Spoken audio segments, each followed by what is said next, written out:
There is a photograph from that evening. 16 members of the Parr family gathered around a long dining table at 14 Sutton Grove for his parents' 40th wedding anniversary. Daniel is on the left, between his sister and his girlfriend Emma. He's laughing at something his nephew just said. At 8:42 p.m., he stood up, said his goodbyes, and told his mother he would call her when he got home. That call never came. Daniel Parr was 38 years old, a history teacher at Harrow Creek Secondary, who had taught the same Year 10 class for 6 years running.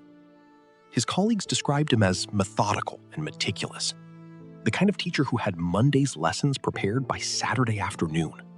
He was reliable in the way that becomes invisible until it isn't. He called his parents every Sunday without exception. He fed his cat Archie at the same time each evening. He always called his mother when he got home from a long drive. The drive from Sutton Grove to his flat on Beecher Terrace was 22 minutes. He had made it hundreds of times. At 8:42 p.m., his mother walked him to the front door of 14 Sutton Grove. He gave her a hug. "Love you, Mom. I'll call when I'm home." At 8:58 p.m., his car was captured on CCTV at the junction of Route 7 and Colmore Road, moving steadily, heading in the direction of Beecher Terrace. At 9:04 p.m., his phone pinged its final signal from a cell tower on Colmore Road, just east of the underpass. At that same minute, his bank card was tapped at the fuel pump of the petrol station on Whitfield Lane. The transaction failed. A technical error. The pump did not activate. The petrol station CCTV captured everything that followed. Daniel got out of his car. Dark green corduroy jacket, the one his family had seen him wearing all evening. He walked to the fuel pump, he tapped his card, he looked at the payment reader, and then he got back into his car.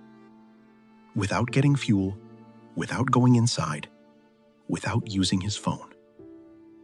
He pulled out of the petrol station and turned left. Left took him back toward Colmore Road, away from home. That left turn was the last confirmed image of Daniel Parr ever recorded. Officers reached Beecher Terrace within the hour. Daniel's flat was undisturbed.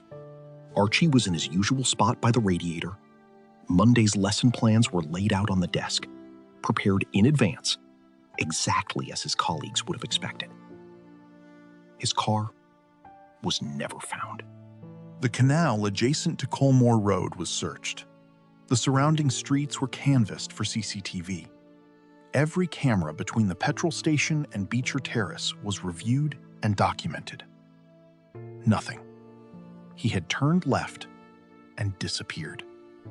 Phone records revealed one detail that changed the shape of the investigation entirely.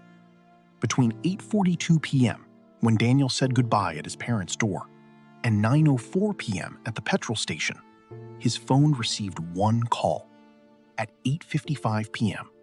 from an unregistered number. Duration: 8 seconds. 8 seconds is long enough to hear a voice, long enough to change a direction.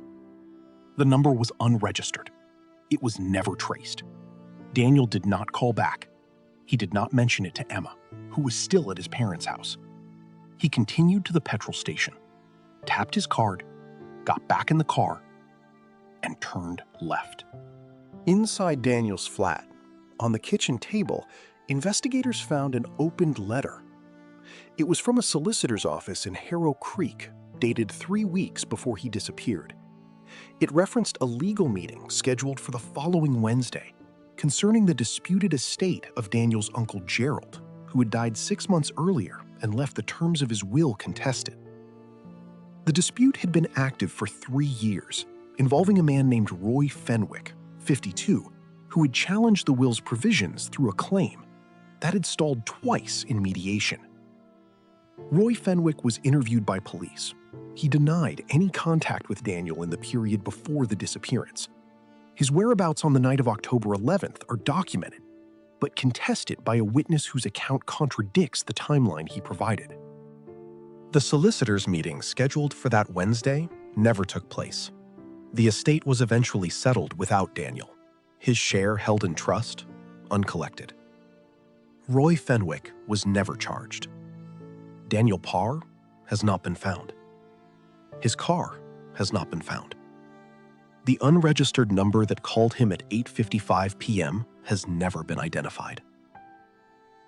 The inquiry into Roy Fenwick's movements and the disputed estate continues, pursued by a detective who inherited the cold case file 4 years after the disappearance. His Monday lesson plans were still on the desk when the flat was cleared. He always called, every Sunday, without fail, even if it was just 2 minutes. He always called. I still pick up first, just in case. Daniel's mother, 1 year after the disappearance. Every Sunday since October 11th, his mother sets a place at the table. If you have any information about a missing person, contact your local police or Missing People at missingpeople.org.uk. Someone made an 8-second phone call on the night of October 11th. Someone knows what was said in those 8 seconds. A family dinner, an anniversary, 16 people at a table. He said, "I'll call when I'm home," at the front door, and gave his mother a hug. A man who always called home didn't.